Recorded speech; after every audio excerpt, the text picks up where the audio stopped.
Hello comics fans. Indian comics God एक बार फिर आपका अपने चैनल में स्वागत करता है। दोस्तों, आज मैं आपके लेकर आया हूँ नियो सीरीज का दूसरा भाग, ग्राउंड जीरो का voice over. Friends, neo series के पहले भाग ट्रैप का वॉइस ओवर मैंने चैनल में दे रखा है, लिंक मैं डिस्क्रिप्शन में दे दिया है, वहाँ से आप जाकर देख सकते हैं। तो चलिए दोस्तों, शुरू करते हैं। अंधकार। कहते हैं ब्रह्मांड की उत्पत्ति से पहले सर्वत्र स्याह अंधकार व्याप्त था, लेकिन फिर ब्रह्मांड के साथ ही प्रकाश के अस्तित्व ने अंधकार का अस्तित्व धूमिल कर दिया। लेकिन यह तथ्य आज भी विवादास्पद है कि वास्तव में अस्तित्व किसका है, अंधकार का या प्रकाश का। प्रकाश के समर्थकों का मानना है कि अंधकार का कोई अस्तित्व नहीं है, प्रकाश की अनुपस्थिति ही अंधकार का निर्माण करती है। जबकि अंधकार को मानने वाले कहते हैं कि प्रकाश क्षणिक है, जबकि अंधकार अंधकार सदा सर्वदा के लिए है। अंधकार ही सब कुछ है। यह भी सच है कि अत्यधिक प्रकाश भी अंधकार फैलाता है। प्रकाश है तब भी अंधकार है, और प्रकाश नहीं है तब भी। लेकिन इस बात को भी झुठलाया नहीं जा सकता कि दोनों का अपना महत्व है, दोनों एक दूसरे के पूरक हैं। ठीक उसी प्रकार अच्छाई और बुराई क्रमशः प्रकाश और अंधकार के पूरक हैं। अच्छाई के समर्थकों के लिए बुराई का कोई अस्तित्व नहीं है, और बुराई के उपासकों के लिए अच्छाई का। कभी अच्छाई बुराई पर हावी होती है, तो कभी बुराई अच्छाई को दबा देती है। वैसे ही जैसे प्रकाश अंधकार को समाप्त कर देता है, तो अंधकार भी प्रकाश पर कभी न कभी हावी हो ही जाता है। ठीक वैसा ही अंधकार इस समय मेरी जिंदगी के हर कोने पर पसर चुका है। अब या तो मैं इस अंधकार पर हावी होकर इसे सदा के लिए खत्म कर दूंगा, या फिर सदा के लिए इस अंधकार का हिस्सा बन जाऊंगा। समय अनजान समय, और स्थान अनजान स्थान। यह बस बहुत हुआ। तुम सभी सो कॉल्ड महानायक मिलकर भी मुझ पर काबू नहीं कर सकते, लेकिन यह बात तुम सर्वनायकों के अल्प विकसित दिमाग में इतनी आसानी से नहीं घुसेगी। और जो काम आसानी से ना हो सके, उसे करने के लिए कठोर कदम उठाने ही पड़ते हैं। मुझे भी वह कदम उठाना ही होगा, लेकिन मुझे अफसोस है कि मेरे उस कदम को उठाने के बाद तुम लोगों को कुछ भी समझने की जरूरत नहीं रह जाएगी। बड़ा बड़ा अपनी शक्ति के मद में चूर तू यह भूल गया दुष्ट कि संसार में कोई भी वस्तु अनस्वर नहीं है। तुझे प्राप्त हुई यह शक्ति भी मानवों द्वारा निर्मित किसी शक्ति से तुझे पराजित करना दुष्कर अवश्य होगा, किंतु दैवीय शक्ति के सम्मुख तेरी यह शक्तियां तुच्छ है नराधम। अपनी क्रोधाग्नि से तेरे धातुई शरीर को क्षण भर में पिघलाकर तेरा अस्तित्व मिटा दूंगी मैं। आ सही सही कह रही है तू। संसार में कुछ भी अनस्वर नहीं है। हर वह चीज जो अस्तित्व में है, उसका नष्ट होना अवश्य संभावी है। लेकिन यही बात तुझ पर भी लागू होती है। यह असंभव है। इस संसार में कोई भी प्राणी या वस्तु मेरे ताप के समक्ष नहीं ठहर सकता। यह संभव है देवी, क्योंकि रोबो अनस्वेश्वर है। राजनगर कुछ समय पहले। हरे हरे, आराम से बच्चों, चोट पहुंचा लोगे तुम खुद को। यह सब तुम्हारे लिए ही है, एक एक करके लो।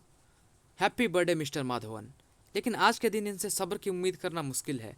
हर साल इस महीने की इसी तारीख के आते आते इन बच्चों का उत्साह और बेसब्री अपने चरम पर होती है, क्योंकि इन्हें पता होता है कि आप आने वाले हैं, और आपके आने का मतलब ढेर सारे खिलौने, चॉकलेट्स और भी बहुत कुछ। सही कहा तुमने माही। मैं भी तो इन बच्चों का उतावलापन देखने के लिए यहाँ आता हूँ।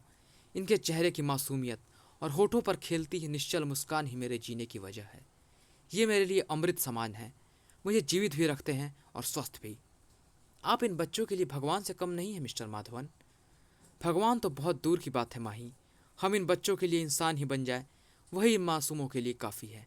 माफ़ कीजिएगा मिस्टर माधवन, मैं देख रही हूँ आज आप काफ़ी देर से बार बार ऑर्फनेज के प्रवेश के द्वार की तरफ देख रहे हैं। किसी के आने का इंतजार है आपको?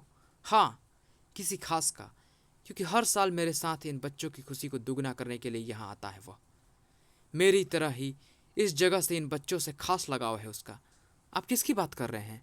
उसकी, जो इन बच्चों की तरह ही हर एक राजनगर वासी के चेहरे की मुस्कान का कारण है। आप सुपर कमांडो ध्रुव की बात कर रहे हैं? और कौन है जो राजनगर वासियों के चेहरे पर मुस्कान ला सकता है? हालांकि इस बार आज का दिन इन बच्चों को उसके बिना ही मनाना होगा। मैंने इस बात को स्वीकार कर लिया था, लेकिन शायद ऊपर वाले को इन बच्चों के चेहरे पर मायूसी और उदासी मंजूर नहीं थी।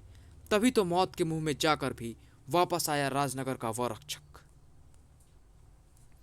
मेरी ईश्वर से हमेशा यही प्रार्थना रहती है कि राजनगर और राजनगर के उस सच्चे रखवाले के चेहरे पर भी वैसी ही मुस्कान सदा बनी रहे। ईश्वर हमेशा उसे बुरी नज़र से बचाए रखे और राजनगर के आकाश में उम्मीद की किरण बनकर हमेशा टिमटिमाता रहे। सुपर कमांडो ध्रुव। जानती हो, ऐसे चलती सड़क पर गंदे बच्चे खेलते हैं, लेकिन आप तो अच्छे बच्चे हो ना, फिर ऐसा क्यों किया? अभी अनहोनी घट जाती तो? कोई सी चलती सड़क सड़क भी कभी चलती है क्या बुद्धू? नोनी, ये अननोनी क्या होती है ध्रुव काका? मुझे नहीं पता, लेकिन हाँ, अच्छा हुआ आपने मुझे बचा लिया। अगर मेरा एक्सीडेंट हो जाता तो मेरी मम्मी मुझे बहुत डांटती। डांट तो अभी भी पड़ेगी, क्योंकि बात ही ऐसी की है आपने। तो आप मुझे डांट से बचा लेना, नहीं तो अननोनी हो जाएगी। ठीक है दादी अम्मा, ठीक है, नहीं होने देंगे अननोनी। Divine hospital, Rajnagar. हाँ, सुने तो हम भी हैं, लेकिन कभी आमने सामने कछु देखे नहीं उसे, और हमें नहीं लगता कि कभी हमारे सामने पड़ेगा भी वह।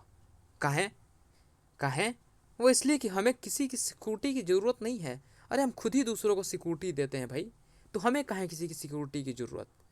और तुम्हें एक बात बताते हैं, जो बात किसी को भी नहीं पता है। एक बार हम गए थे कमांडो फोर्स में दाखिल होने की अर्जी देने के लिए, लेकिन वहाँ का माहौल देखकर ही दिमाग खराब हो गया हमारा। अरे ट्रेनिंग के नाम पर वहाँ बच्चों का खेल हो रहा था भाई। बिल्कुल नौसिखिए ट्रेनर भरे थे, हमारी स्टैंडर्ड का कुछ था ही नहीं वहाँ पे। इससे पहले कि हमारे दिमाग का दही हो जाता, हम फ़ौरन बोले, बात करवाओ हमारी अपने कैप्टन से, हंगामा ही काट दिए रहे हम वहाँ पे, जान जाओ। तब उस ध्रुव को पता चला कि वो सब हल्ला के बारे में दौड़ता हुआ आया। फिर हम बताए उसे कि कहाँ खामी है, कहाँ इम्प्रूवमेंट की ज़रूरत है। तो ससुरे ध्रुव का दिमाग भी भग से उड़ गया। हमसे बोला कि हम तो कभी सोचे ही नहीं इस बारे में, ध्यान ही नहीं गया इस ओर। हमारा धन्यवाद करने लगा कि हमने उसकी आंखें खोल दी, और हमारी मिन्नतें करने लगा कि हम कमांडो फोर्स ज्वाइन करके को कमांडो बनकर कैडेट्स को ट्रेनिंग देने का जिम्मा संभाल लें। हमने तो सीधा सीधा मना कर दिया कि पहले जो अवस्था यहाँ फैला रखी है उसे ठीक कर लो, फिर हमारे पास आना। लेकिन मान ही नहीं रहा था ससुरा, पैर पर पड़ गया। बड़ी मुश्किल से पीछा छुड़ाए हम। ड्रैक! ओई मरी मोइया, स्विच! जल्दी करो, समय बिल्कुल भी बर्बाद नहीं करना है। जो भी रास्ते में आए उसे रास्ते का हिस्सा बनाकर रौन दो उसी रास्ते में। तुम लोग ऐसे नहीं अंदर आ सकते, रुक जाओ, वरना कुछ नहीं। मैडम, एक इमरजेंसी है। इस हॉस्पिटल का सबसे एक्सपीरियंस और बेहतरीन डॉक्टर कौन है? नाम, फ्लोर और कमरा नंबर, जल्दी। कोई होशियारी नहीं, वरना इसी हॉस्पिटल के मॉर्ग में एक बॉडी और बढ़ जाएगी। तो बिना समय गवाए बोलना स्टार्ट कर दो जल्दी। Doctor N.K. मिश्रा, तो थर्ड फ्लोर रूम नंबर 131। लेकिन वे अभी ओटी में होंगे। ओटी में हो या टोटी में, जहाँ भी होंगे वहाँ से उन्हें निकाल लेंगे हम। चलो। सुन जगया, डॉक्टर साहब और उनके सहयोगियों को पूरी एहतियात के साथ बाहर ले चल। अगले कुछ दिनों के लिए ये सभी हमारे मेहमान हैं, इन्हें किसी तरह की तकलीफ ना हो, इस बात का खास ध्यान रखना। तब तक मैं दवाई घर की सारी दवाइयाँ कंटेनर में लोड करके लाता हूँ। क्या पता डॉक्टर साहब को किस दवाई की कब जरूरत पड़ जाए। सही कहा ना डॉक्टर साहब? यार, डॉक्टर के साथ दवाइयों का पूरा स्टॉक साथ में ले जाने की क्या ज़रूरत है? दवाइयाँ तो बाद में भी ले सकते हैं। मत भूल कि हनुमान जी भी जब संजीवनी लेने गए थे तो पूरा पर्वत उठा ले गए थे। हमें क्या पता कौन सी दवाई किस काम की है, और फिर दवाइयाँ बाद में लेना रिस्की काम है। दवाइयाँ लेने में कैसा रिस्क? अव्वल तो इन डॉक्टर्स की लिखाई केमिस्ट के अलावा किसी को समझ में नहीं आती। क्या पता प्रिस्क्रिप्शन के नाम पर पुलिस को कोई सीक्रेट मैसेज लिख कर दे दिया तो हम लोग खतरे में पड़ जाएंगे ना। बात तो ठीक है भाई, लेकिन डेमो भाई हमें यमदूत बता रहे हैं, पर असल यमदूत तो वह है जिसके डर से हमें यह सारा ड्रामा करना पड़ रहा है। वह आ गया तो फिर हमारा जेल का टिकट पक्का है। नाम मत ले उस मनहूस का, इसलिए तो नाम नहीं लिया। उसका नाम ले लेने से बना बनाया खेल बिगड़ जाता है। तो उसके बारे में सोच भी मत यार, पता नहीं कौन सा जादू या टेक्नोलॉजी इस्तेमाल करता है वह। इधर उसके बारे में सोचा नहीं कि फट से हाजिर हो जाता है। पता नहीं इंसान है या शैतान। सर, तूने तूने कुछ सुना? हाँ, लगा जैसे पीछे से कोई तेजी से गुजरा है, लेकिन दिख तो कोई नहीं रहा।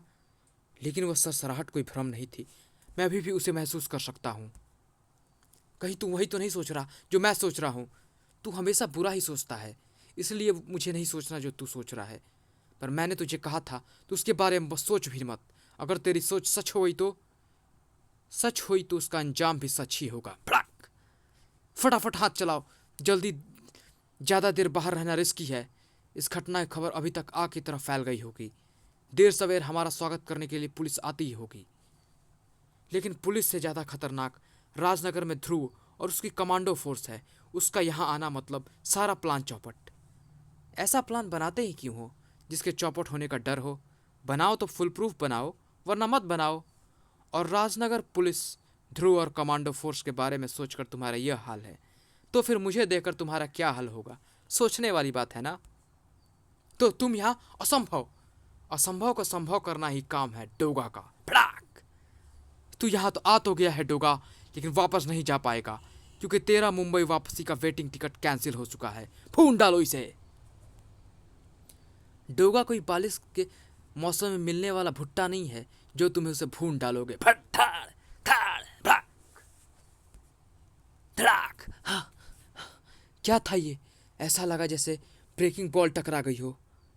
ब्रेकिंग बॉल ही समझ, और इस ब्रेकिंग बॉल का नाम है डिमोलिशर। ओह, क्या बला है यह डिमोलिशर! यह तो जैसे आउट ऑफ सिलेबस प्रॉब्लम की तरह सीध में आ गया। लेकिन अब आ ही गया है तो इस प्रॉब्लम को सॉल्व तो करना ही होगा, वरना ये मुझे अनसॉल्व मिस्ट्री बनाकर छोड़ेगा। तर तर तर तर तर तर। बेकार है तेरी कोशिश मेरे आर्मर के सामने।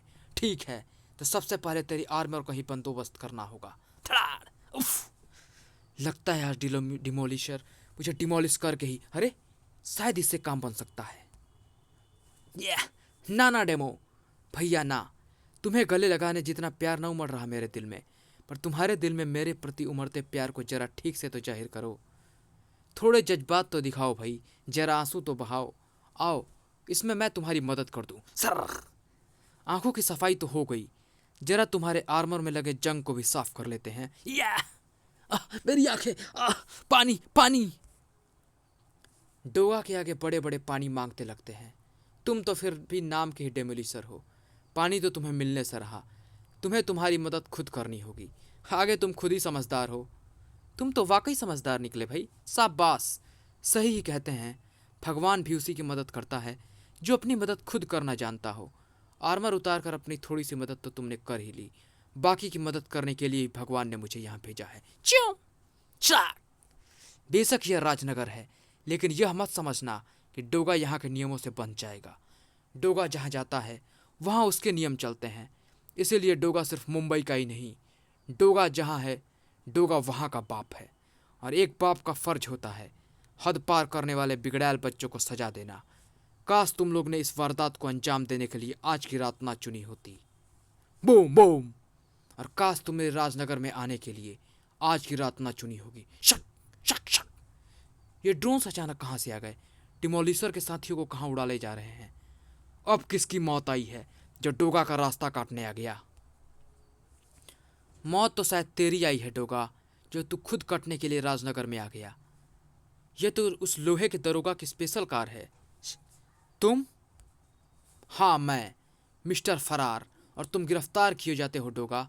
क्या बकवास है! क्या राजनगर की पुलिस और इसके रखवाले इतने निकम्मे हो गए हैं कि अपराधी ही यहाँ के पुलिस का काम करने लगे हैं? कानून की नज़र में तो तुम भी एक अपराधी हो, और तुम्हें भी तो खुशफहमी है कि तुम कानून तोड़कर करते हो कानून की हिफाजत। तुम भी तो हमारे ही भाई बंधु हो डोगा, मानो या ना मानो। तुम्हें तो हमारा साथ देना चाहिए। बिल्कुल साथ दूंगा मैं तुम्हारा, तुम्हें नरक के द्वार तक छोड़ कर आऊँगा। चूम चूम चूम! मैंने फ़िलहाल नरक न जाने की प्राइम मेंबरशिप का सब्सक्रिप्शन लिया हुआ है, जिसे एक्सपायर होने में अभी सालों लगेंगे, लेकिन तुम्हारी आज़ादी का टॉप अप खत्म हो चुका है डोगा, और फिलहाल तुम्हें यहाँ रिचार्ज करने का ऑप्शन नहीं मिलेगा। कहा था ना, तुमने राजनगर आकर गलती कर दी है। अब तुम यूं ही बेबस पड़े अपनी गिरफ्तार होने का इंतजार करो। मैं चला अपने भाई बंधुओं को सुरक्षित स्थान पर पहुंचाने। और हाँ, एक बात और, यह आज़ाद होने की कोशिश करने वाले को बहुत तेज झटके देती है। कमाल कर दिया तुमने। सुना है डोगा कभी चीखता नहीं, लेकिन तुमने तो इसके हल्क से भी चीख उगलवा दी। कमाल करना खूबी नहीं, शौक है मेरा। अब तुम भी एक कमाल करो और जल्दी से मेरे साथ यहाँ से फरार हो जाओ। ज़्यादा देर तक यहाँ रुकना हमारी सेहत के लिए ठीक नहीं है। इंस्पेक्टर स्टील की स्पेशल कार तुम्हारे पास कैसे? तुम भूल रहे हो, मिस्टर फरार हूँ मैं, पुलिस के नाक के नीचे से निकल जाना खेल है मेरे लिए। और जब वह नाक इंस्पेक्टर स्टील की हो तो न सिर्फ उसके नाक के नीचे से निकलना बल्कि उसकी नाक कटवाना ही मेरा एकमात्र लक्ष्य हो जाता है। नहीं समझे? अब समझ जाओगे। मिस्टर फरार इंस्पेक्टर स्टील की कार लेकर फरार। ठीक है, अब ज़्यादा हैरान होने की ज़रूरत नहीं है। शुक्र मनाओ कि तुम्हारी किस्मत अच्छी है जो मैं पास से ही गुजर रहा था। अब जल्दी अपने ठिकाने का पता बताओ ताकि तुम्हें वहाँ सुरक्षित छोड़कर मैं कुछ दिनों के लिए हो जाऊँ राजनगर से फरार। पर तुमने हमें बचाया क्यों और मेरे बाकी साथियों का क्या हुआ? तुम्हारे साथी आज़ाद पंछी की तरफ स्वच्छंद आकाश में उड़ रहे होंगे, बशर्ते कि ऊंचाई के डर से बेहोश ना हो गए हों। और तुम्हारे बचाने का कारण प्योर बिजनेस है माय फ्रेंड। बिजनेस? मैं कुछ समझा नहीं। नारका जेल ब्रेकआउट के बाद जिस तरह से धरपकड़ हुई है उसके बाद न सिर्फ जेल से फरार क्रिमिनल्स बल्कि आज़ाद घूम रहे क्रिमिनल्स भी जेल पहुंच गए हैं या फिर अंडरग्राउंड हो गए हैं, जिस कारण अचानक से क्राइम ऑर्गेनाइजेशन में वर्कर्स की भारी कमी हो गई है और उनके लिए अपना संगठन चलाना मुश्किल हो गया है। पुलिस और कमांडो फोर्स इस वक्त हाई अलर्ट पर है। अचानक से राजनगर से लापता हुए दोनों सुपर हीरो यानी सुपर कमांडो ध्रुव और राजनगर का वो सुपर कॉप इंस्पेक्टर स्टील भी वापस आ गया। यहाँ तक कि ब्रह्मांड रक्षकों की भी नज़रें इस वक्त राजनगर पर ही टिकी हुई हैं। तो ऐसे में सबसे सेफ गेम तो यही था कि बचे हुए भाई बंधुओं को सेफ गार्ड कर दिया जाए। अब तुम लोगों ने बाहर निकलकर खुद ही मुसीबत मोल ले ली तो तुम्हारे बचाने के लिए तो मुझे आना ही था। आखिर क्राइम सिंडिकेट ने मुझे तुम लोगों का रक्षक बनने की भारी फीस दे चुकाई है। अब जल्दी से अपने ठिकाने का पता बताओ ताकि मैं तुम्हारे साथियों को भी यहाँ बुलाकर अपने फर्ज को पूरा कर सकूं। ऑनर्ड मिल, राजनगर वर्तमान। तो यह है तुम लोगों के छिपने की जगह। सिर्फ मैं ही नहीं, मेरे जैसे करीब 100 से ज़्यादा लोग यहाँ रहते हैं। ये सब नारका जेल से फरार वह मुजरिम हैं जो ब्रेकआउट के दौरान पुलिस के हत्थे से चढ़ने से बच गए थे। ओह माय गॉड, यह कौन है डेमो? और तुम ये यहाँ किसी क्यों लाए? तुम्हें पता है ना, पुलिस पागल कुत्तों की तरह हमें ढूंढ रही है। ऐसे में उनको भनक भी लग गई तो क्या होगा? डरो मत साथियों, यह दुश्मन नहीं है। इसने हमें डोगा से बचाया और कह सकते हो पुलिस और ध्रुव से भी। डोगा से? तुम्हारा दिमाग तो ठिकाने पे है। डोगा राजनगर में क्या करने आ गया? मैं तुम्हारी जगह होता तो मैं भी यही सवाल करता, लेकिन आंखों देखो को झूठ भी तो नहीं कह सकते। डोगा ये यहाँ कैसे? इसे तुमने बेबस कर दिया था। सही है, तुम वही कह रहे हो जो डोमिलुइसर जो तुमने देखा था, लेकिन कभी कभी आंखों देखा भी धोखा निकल जाता है। था फरार? इसका मतलब कि तुम इसके साथ मिले हुए हो? गलत। ना ना ना, यह मेरे साथ मिला हुआ है, ना मैं इसके साथ। क्योंकि जो पहले से ही साथी हो उन्हें एक दूसरे के साथ मिली भगत करने की जरूरत ही नहीं पड़ती। कड़ाक छना। सुपर कमांडो ध्रुव, तो हमारे ठिकाने तक पहुंचने के लिए यह जाल बिछाया तुम लोगों ने, और जिसमें तुम लोग चूहों की तरफ फंस गए। जिन बिलों में छिपे बैठे थे वहीं छिपे रहते तो बेहतर होगा। अब बाहर निकले हो तो चूहेदानी में तो फंसोगे ही। जिन्हें तू चूहा समझ रहा है वो दरअसल में भेड़िए है। शिकार करने निकले हैं और भेड़िए कभी भी शिकार किए बिना लौटते नहीं हैं। निर्भर करता है कि खुद को भेड़िए समझने वाले असल में गिदड़ तो नहीं। धाड़। जल्द ही। वेल्डन पीटर, रेणु और करीम, तुम लोगों के बिना यह मिशन सक्सेसफुल नहीं हो पाता।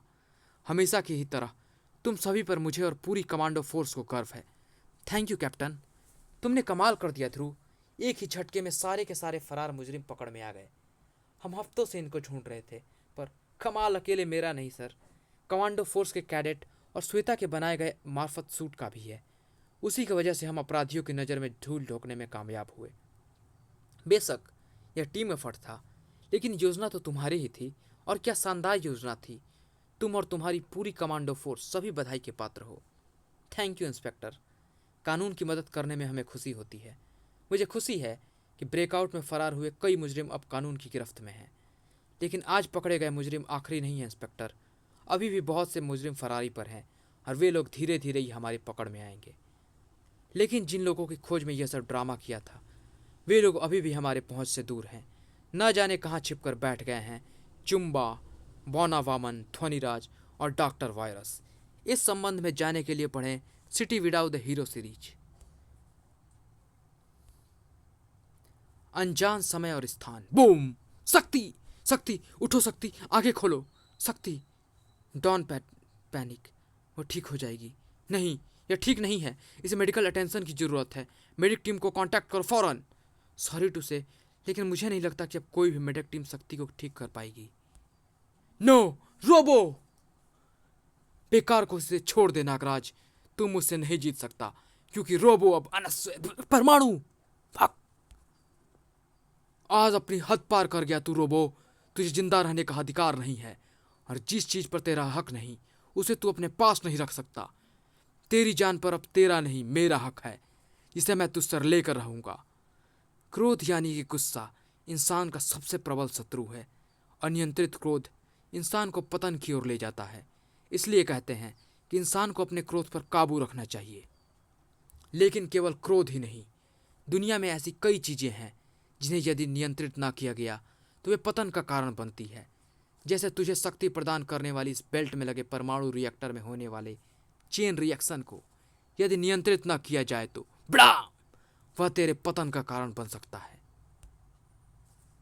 आर्केड हाइट्स, राजनगर, वर्तमान। अरे, ये टीवी ऑन कैसे है? मुझे अच्छी तरह से याद है मैं टीवी ऑफ करके ही बाहर गया था।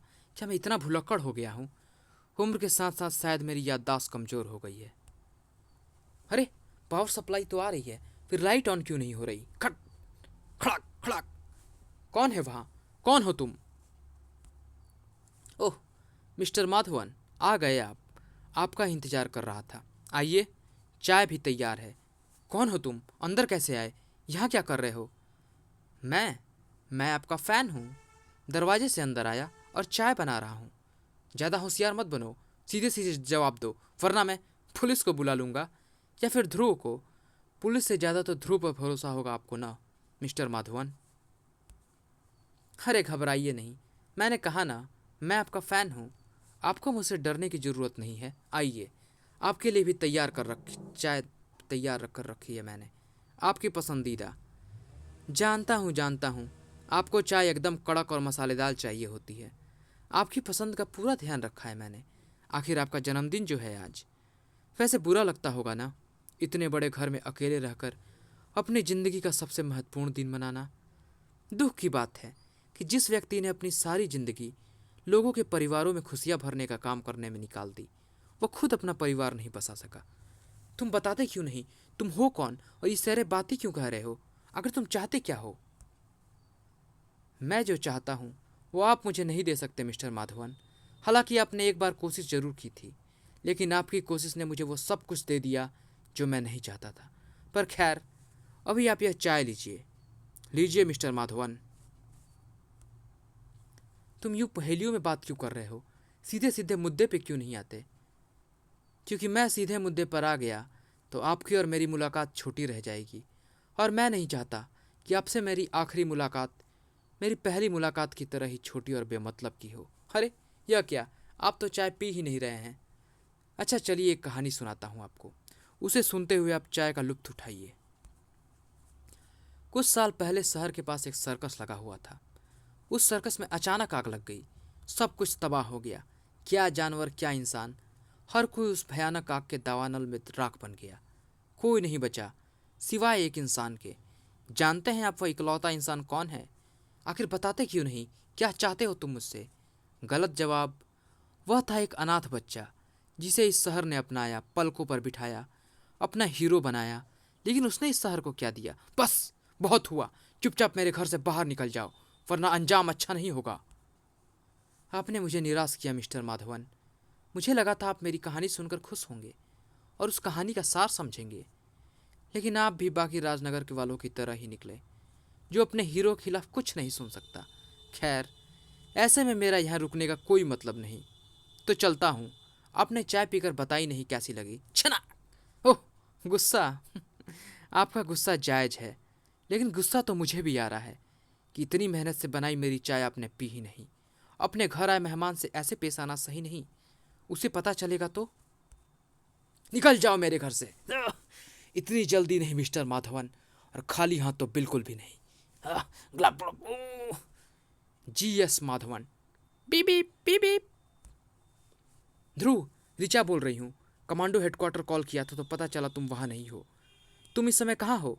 हाँ रिचा, मैं माधवन सर से मिलने आया हूँ। आज उनका जन्मदिन है ना, मैं हर साल उनसे ऑर्फनेज में मिलता हूँ, पर इस बार खैर ये सब छोड़ो। तुम कहो क्या हुआ? तुम हड़बड़ाई हुई सी क्यों लग रही हो? बात ही कुछ ऐसी है, फौरन सिटी हॉस्पिटल पहुँचो। ठीक है, मैं पहुँचता हूँ, पर बताओ तो सही क्या बात है? अचिता ध्रुव, अचिता को लेकर एक बुरी खबर है। क्या?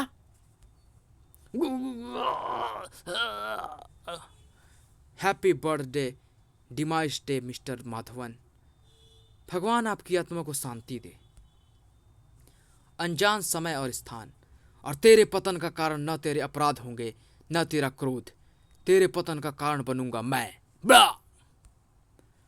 अपने दोस्तों की जान अपनी आंखों के सामने जाती देखकर भी तुझे अकल नहीं आई कीड़े? अरे जिसके सामने वह देव शक्ति धारक शक्ति न ढक सकी, उसके सामने भला तेरी क्या बिसात? तेरी मेरी कोई बराबरी नहीं है नागराज। खैर इसमें तेरा दोष नहीं। तुम सभी तथाकथित महानायकों का विनाश कालचक्र के इसी भाग में होना है, मेरे हाथों। तभी तो मुझे हराने की नाकाम कोशिश कर रहे हो तुम लोग। जिसने भी कहा है सत्य ही कहा है। विनाश काले विपरीत बुद्धि। तूने ठीक कहा रोबो। शायद तुझसे पार पाना मेरे वश में नहीं, क्योंकि तेरी मेरी बराबरी नहीं। लेकिन यदि तुझसे पार पाने की शर्त यही है, मुझे तेरी बराबरी करनी होगी, तो मैं यह शर्त जरूर पूरी करूंगा। शर्त तो पूरी कर दी तूने, लेकिन क्या फ़ायदा? इस शर्त के साथ ही तेरी उम्र भी यहीं पूरी होती है। उम्र तो पूरी हो चुकी है रोबो, लेकिन मेरी नहीं, तेरी। ठाड़! तूने अभी कुछ देर पहले कहा था ना रोबो, विनाश काले विपरीत बुद्धि। जिसने भी कहा है बेवजह नहीं कहा। तेरे काल ने ही तुझे इस शक्ति को पाने और उसका दुरुपयोग करने को प्रेरित किया है। यदि तूने एक साधारण जीवन जीने का निर्णय लिया होता तो शायद कुछ साल और जी पाता, लेकिन आज तेरा अंत यही होगा मेरे हाथों। फक! इंसानी जान ना लेने की मेरी शपथ अगर आज टूटती भी है तो कोई अफसोस नहीं, क्योंकि तू इंसान नहीं है। तुझे मारकर भी मेरी शपथ टूटेगी नहीं। तुझ जैसे मानवता और सच्चाई के रक्षक को मारने की बातें शोभा नहीं देती नागराज। अपने माथे पर एक खून का कलंक लेकर कैसे जी सकेगा तू? तेरी छवि धूमिल हो जाएगी। लोग थूकेंगे तुझ पे, थू थू करेंगे तुझ पे। मानवता का रक्षक नागराज, शरीर में असंख्य नाग रखने वाला प्राणी नागराज, दुनिया का सबसे जहरीला प्राणी नागराज, जिसके शरीर में दुनिया या शायद ब्रह्मांड का तीव्रतम विष बसता है, जो पलक झपकते ही पत्थर तक को पानी बना दे। लेकिन क्या कभी तूने सोचा है कि तेरे खुद का जहर तेरे शरीर पर क्या प्रभाव डालेगा? मैं शर्त लगाकर कह सकता हूँ कि तूने इस बारे में कभी नहीं सोचा होगा, लेकिन अब तो काफी देर हो चुकी है। तू इस बारे में अब कभी सोच भी नहीं पाएगा। ये असंभव है। बिल्कुल संभव है, क्योंकि दुनिया में कुछ भी असंभव नहीं है। कुछ भी नहीं। फक! अजय, अछत हो चुका हूं मैं। ब्रह्मांड की कोई शक्ति मेरे सामने ठहरने का साहस नहीं कर सकती। शक्तिमान, सर्वशक्तिमान है मेरा यह रूप, लेकिन अधूरा है मेरा यह स्वरूप। जब तक जीवित है इस ब्रह्मांड के सबसे खतरनाक माने जाने वाले हथियार को अपनी शक्ति समझने वाला यह शख्स सुपर कमांडो थ्रू, लेकिन इस मान्यता के साथ साथ आज सदा के लिए समाप्त हो जाएगा। थ्रू! सिटी हॉस्पिटल राजनगर वर्तमान। क्या हुआ ऋचा? क्या हुआ अचिता को? सब ठीक तो है? अचिता अपने बेड पर नहीं है ध्रुव। क्या क्या मतलब बेड पर नहीं है? चलना फिरना तो दूर, वो तो उठ भी नहीं। ओह, यानी उसे होश आ गया। शुक्र है भगवान का कि उसे होश आ गया। इतने महीनों से एक बोझ जो दिल और दिमाग पर छाया हुआ था, वो आखिरकार हट जाएगा। मैं अचिता की माँ से नजरें मिला पाऊंगा। बोझ सिर से हटा नहीं है ध्रुव, बल्कि बढ़ गया है। क्या मतलब? अचिता को होश आ गया है? यह तो खुशी की बात है भी और नहीं भी। तुम ये पहेलियों में बात करना बंद करो ऋचा। सीधे सीधे कहो ना, क्या बात है? बात अगर सीधी होती तो भी मैं सीधी तरह से कहती ना, लेकिन बात बहुत कॉम्प्लिकेटेड है, जिसे समझना उतना ही मुश्किल है जितना कि इस बात को एक्सेप्ट करना कि यह बात वाकई हुई है। चलो अपनी आंखों से देख लो। हे भगवान, यह क्या है? क्या हुआ? क्या हुआ यहाँ पे? अचिता कहाँ है? अचिता कहाँ है यह किसी को नहीं पता ध्रुव। मैं भी जब यहाँ आई थी तब अचिता मुझे यहाँ नहीं मिली। मैं इस रास्ते से ही गुजर रही थी तो सोचा अचिता को देखती जाऊँ। मैं रिसेप्शन पर विजिटर्स एंट्री कर ही रही थी कि अचानक से ऊपर से काफ़ी शोर की आवाज़ सुनाई देने लगी। कुछ वार्ड बॉयज़ और डॉक्टर ऊपर की ओर भागे, मैं भी उनके पीछे भागी, और जब यहाँ पहुँची तो एक जूनियर डॉक्टर और 2 नर्स गंभीर रूप से घायल अवस्था में फर्श पर पड़ी हुई थी। घायल अवस्था में? क्यों? कैसे? किसने किया उन्हें घायल? और अचिता, क्या वो भी? नहीं ध्रुव, जब मैं यहाँ पहुँची तो वह यहाँ पर नहीं थी। न जाने कहाँ पर और किस हाल में होगी इस समय अचिता। क्रमशः आगामी भाग आउटरीच।